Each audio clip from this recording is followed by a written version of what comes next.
Welcome to the Context Machine. This is episode, brace yourself, folks, 696. I'm Bryan Chaffin. Whoa. Whoa. Oh, Bryan, that's super exciting because It's another numeric palindrome. Yes, excellent. And if you roll it down a hill, it's 696, 969, 696, 969. Yes. Plus, everything's divisible by 3, right? Right. Okay. What happens if we add everything together? That's 9 plus 12. So that's what, 21? No. Wait. Yes. But, yes. Yeah. Yes, it's 21, yeah, it is. Which is also and let's see, 21 is 7 times 3. Is that right? Yes. That 3 shows up again, and if you add 7 and 3, that gives you 10. And if you add those together, that gives you 1. I have no idea what I just did, but there's someone somewhere rubbing some stones, some crystals, and they're like, "Oh my God, I just got all tingly." No doubt. Anyhow, well, thanks for joining us for the show today, everyone. It's been great having you here. Oh, wait, I forgot. We're doing this whole other thing. Yeah. And I'm Jeff Gamet. Please make sure to check us out at our online home, contextmachine.io. And you can use contextmachine.io to reach out to us, or you can find us on Mastodon at Context Machine or on Blue Sky at contextmachine.bsky.social. We're not on the Nazi bar. No. No CSAM issues here. Nope. Hey, we have a sponsor today, Bryan. Yep. Super excited about it. It's MacPaw. Excellent. Love those folks. And we're going to tell you more about them later in the show. So, Jeff, I had an idea for this week's show. Do tell. I would love to know about your idea. Well, what I figured is that you could talk about some things that you've been testing, and I'm just going to sit here and nod along and occasionally make some affirmation noises. And we're going to call it a show. Okay, so we're doing Jeff Show and Tell episode today? Yes. All right. Well, then in that case, I guess get ready to nerd out on stuff that I nerd out on. Excellent. I love that, and I'm actually really looking forward to hearing about both of these products. So why don't we start with OmniOutliner? Let's do it. OmniOutliner 6. It was just released. What's today? Friday, January 9th. So it was released just a couple days ago. It came out on January 6th. And I don't think it's any secret that I'm a hardcore OmniOutliner user. And I've been a fan of the product for years. And but okay, here's a bit of trivia a lot of people may not realize. When I wrote my book, The Designer Guide to Mac OS X, I needed to outline the book. So I did it in OmniOutliner. Oh. And then I just wrote the whole book in OmniOutliner and then exported that out into Word because you have to use Word when you're doing layout for books. You wrote the book in OmniOutliner? I wrote a book in OmniOutliner. You are... Yeah. You're nuts. Yeah, but it worked really well. Huh. Yeah. Like needed to move a chapter. Okay, well, there, it's done. Sections in a chapter, move them around. Done. Collapse everything I'm not looking at, not working on, it's out of the way. Funny enough, Scrivener does all that too. It does, and Scrivener's really good at that. It's actually designed for that. But this shows you how flexible OmniOutliner is, because I started making an outliner and ended up writing a book. So anyhow, OmniOutliner 6, it came out. I've been playing with it. Which version of OmniOutliner was that? Because that was a long time ago. Oh, geez. I don't know. Was it OmniOutliner 1 or 2? It might have been 1 or 2, probably. It was long enough ago that there was just a Mac version. So this would have been Mac OS Tiger. Okay, yeah. So the iPad didn't even exist yet. Yeah. Right. Okay, and I'm sorry. I've forgotten my role as That's supposed to be my role in this episode. So please continue.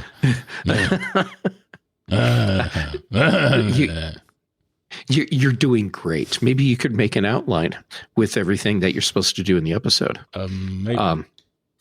So anyhow, OmniOutliner 6, I've been playing with it for several weeks now. Excuse me. And even using it during that beta window, I found it to be really solid. So instead of just like running through every single thing that you can do in it, I'll hit a couple things that to me are like super important, but also point out that there is better cross-platform compatibility. There were some little things that, depending on which platform you're on, say like using an iPad and Mac, both, where you might not have a feature, but that's really not an issue anymore.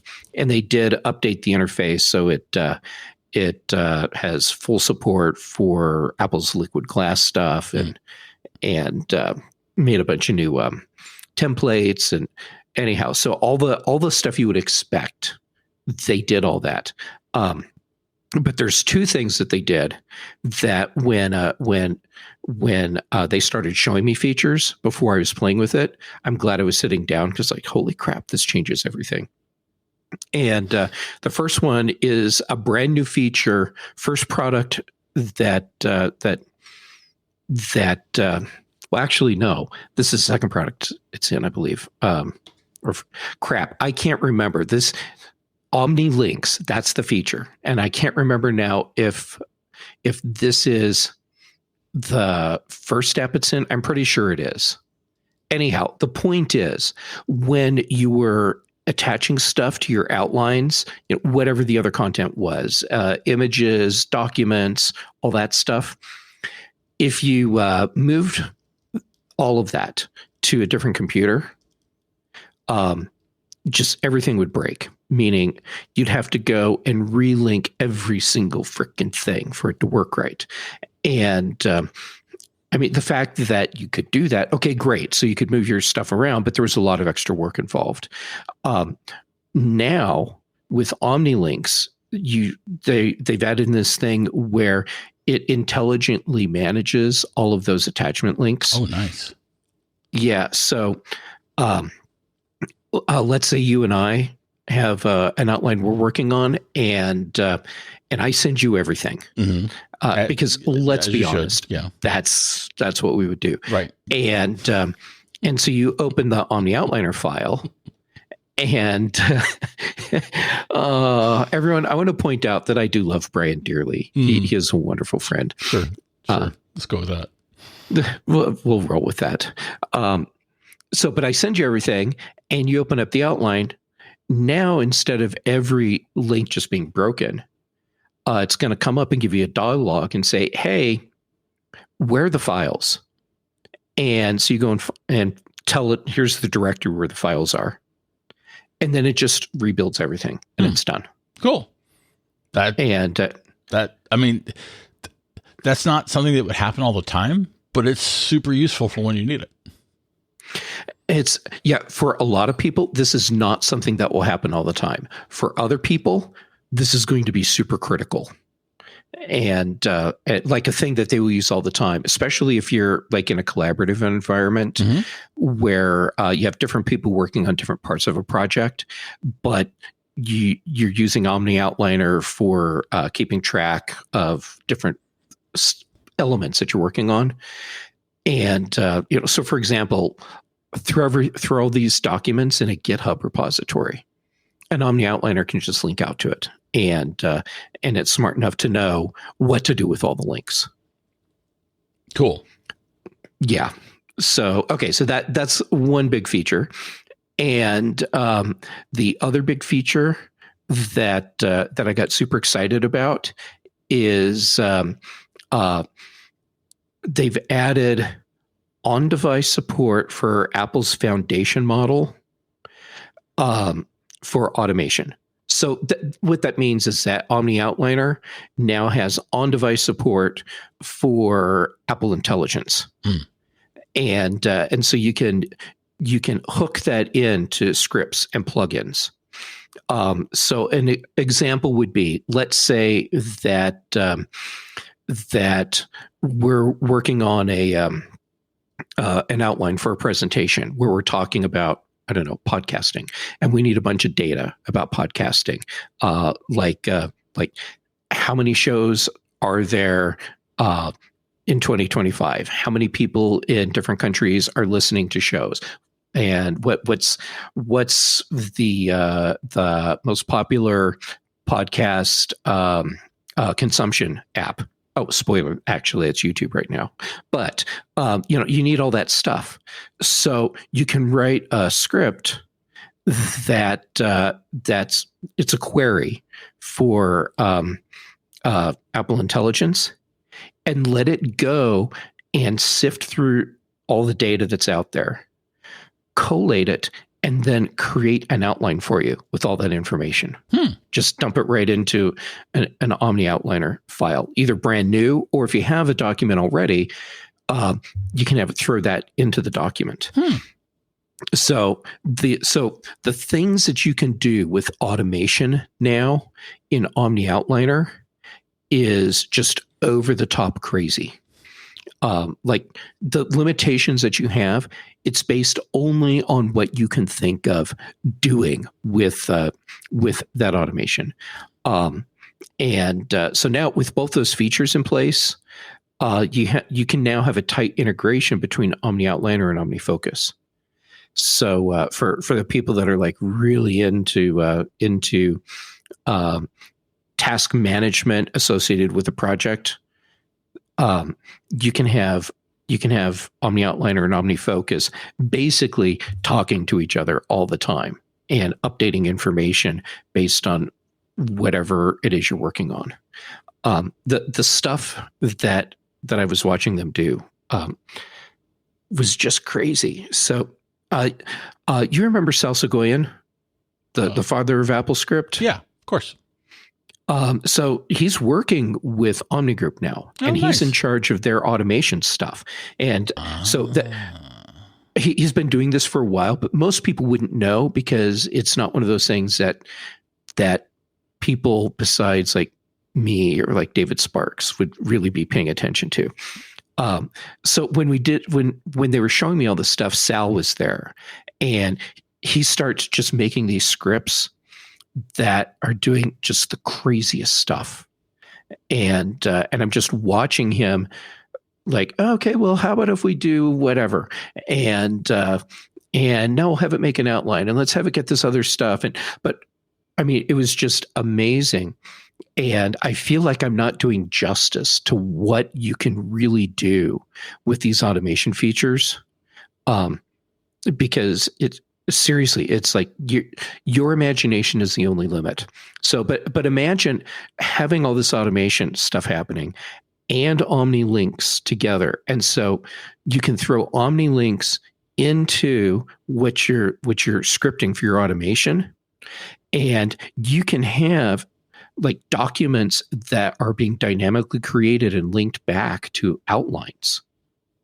So you can have like one person that has like the master outline, or one person's like watching the master outline. Everyone can check it out. But then everything that they need that everyone else is working on, it's just there for them, just like automatically, dynamically. And it's crazy cool. And then for me, the icing on the cake with that is previously, and by the way, a lot of this stuff that I just talked about, you need to have the pro version of OmniOutliner. So that would have meant OmniOutliner 5 and earlier. Unless you had the pro version, these outlines that take advantage of all these features, you're just kind of out of luck. You wouldn't be able to actually use these outlines. But now with version 6, if you're not using the pro version, but you're working with someone who is, and they're doing all this stuff, and you just need to be able to read that document, you can do that now.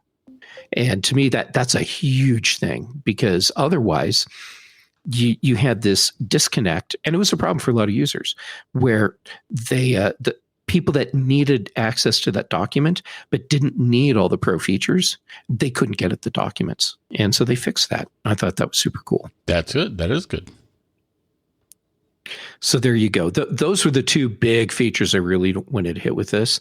And and I've been using OmniOutliner 6 exclusively. Like the day I started using the beta of 6 was the day that I stopped using version 5. Right.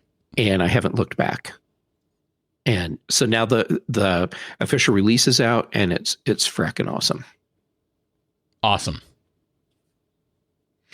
So, do you have questions for me? Since you have you have me right here. I don't use OmniOutliner. I'm not an outlining kind of person.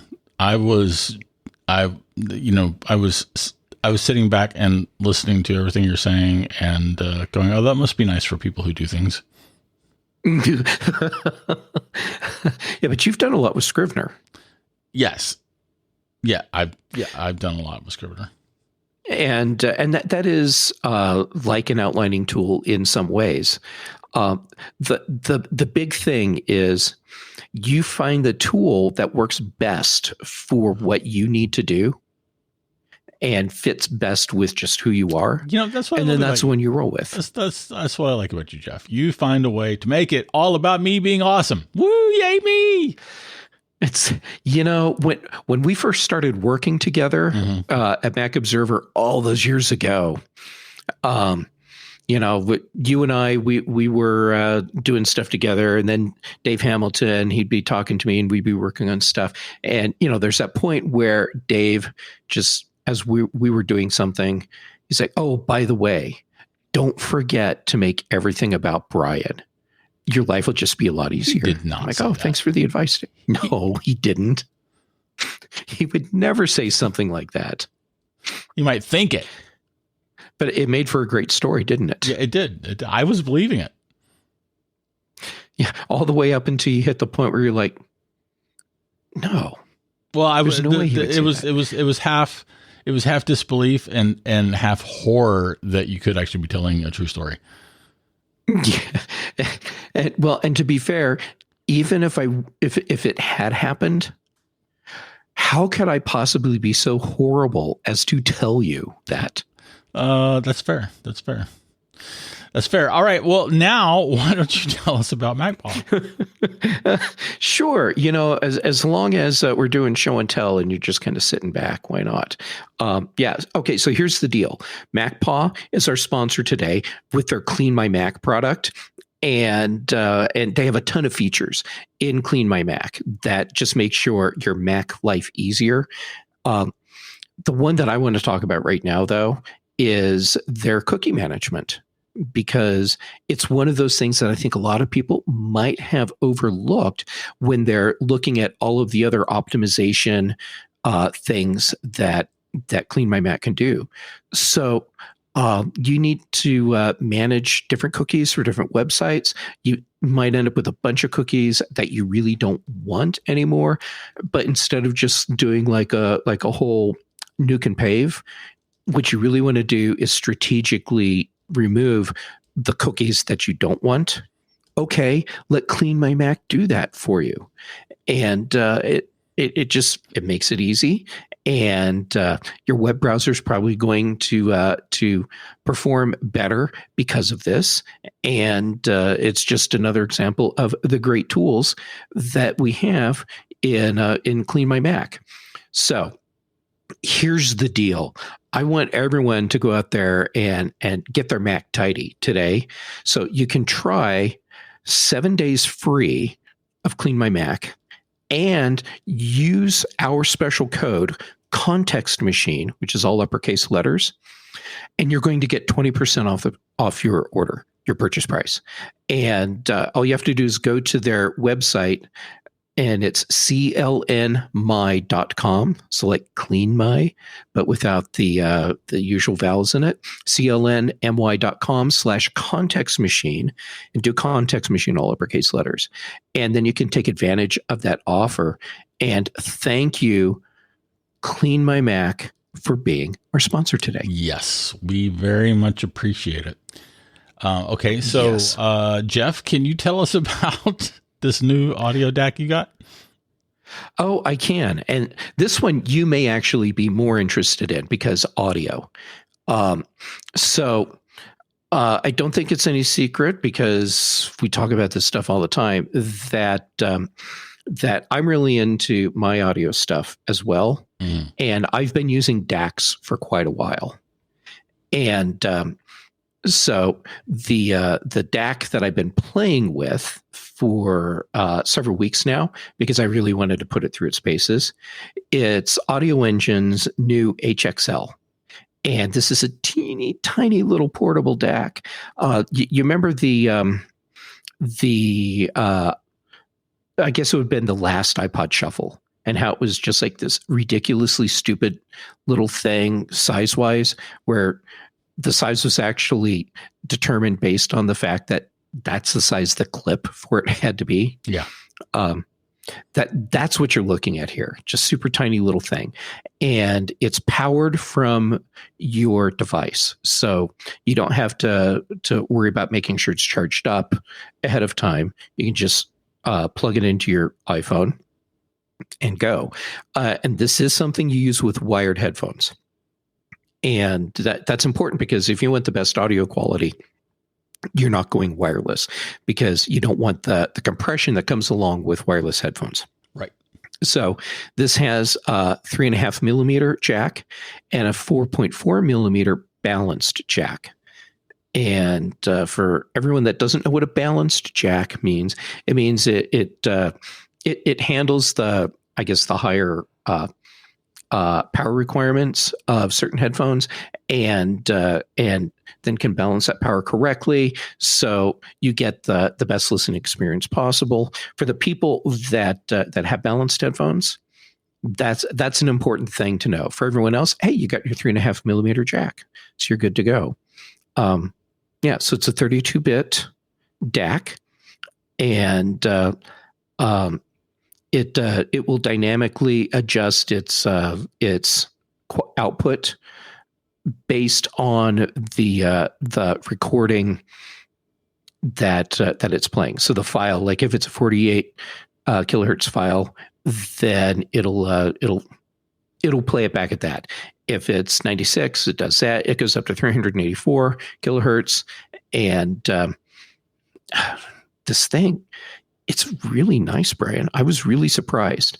It's like $100, I believe, and it punches way above its weight. Well, that's usually the case with AudioEngine stuff. Yeah, and when I say I'm surprised, it's not because I expected it to disappoint me. I did not expect that. I'm surprised because it really exceeds my expectations. And it's USB-C, but the cool thing is they know not everyone has USB-C iPhone yet. So they threw in a lightning adapter, USB-C to lightning adapter. Excellent. For those and yeah. So when I did my testing with this, I used it with my iPhone, and I made sure that I was playing lossless music from Apple, then also some of my own recordings that I had total control over, some FLAC files, and then also I used my Apple Music audio testing playlist that I made. Anyone that's following my public playlists on Apple Music, that's actually one of my playlists. So you can go and see what I chose to use for audio testing. So I ended up using these with my AudioFly headphones, and they're, what are they? AR-72, I think. But that's what I use for my in-ear testing. And then for my big speaker setup, I was testing with my AudioEngine A5 Plus speakers. And I do have an A6 subwoofer on this setup as well. And I was comparing this with the desktop DAC that I've been using for a long time, which is a Shit Modi 3 Plus. And then I also compared it with the portable DAC that I had been using, which is iFi Hip DAC. And that one you do have to charge its battery to use it. And it's also a lot bigger. It's about the size of an iPhone. And so comparing across the board, I think this is now my new portable DAC because the sound quality is excellent. The fact that I don't have to charge your battery, it's a lot more convenient. Yeah. And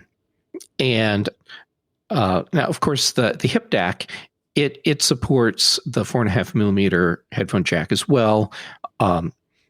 But it is a bigger thing, and I do have to charge it and make sure that it has a charge. Otherwise, I won't be able to listen to anything on it. So right. Yeah, this one may now just live in my bag, so that when I'm someplace where I want to plug in to a wired system, I can do it. Awesome. I listen. This show has been exhausting for me. I imagine. Yeah, but show and tell. I mean, you know, when you ask me to do show and tell, I'm going to give you a massive info dump in a super short period of time. So I kind of filled your head. Yeah, you did, and you filled it well with good and fun information. So yes, yeah.